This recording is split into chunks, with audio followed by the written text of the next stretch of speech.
Hello guys! So maghimo ta karog homemade ice cream, mango ice cream.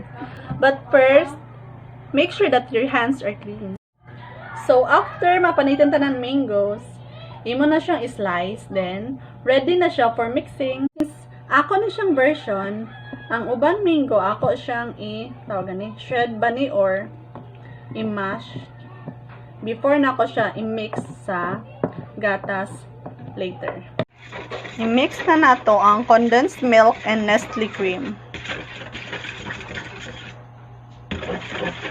Dapat medyo sticky o creamy na siya.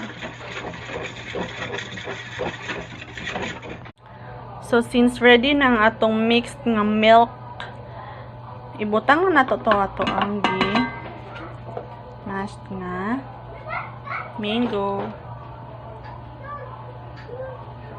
I-mix na nato ang sliced mango cubes.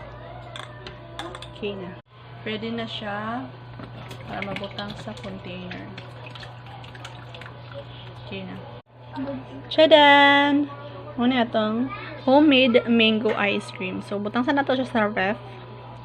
Then, pabugnaon sa siguro siya, no, for about 5 hours.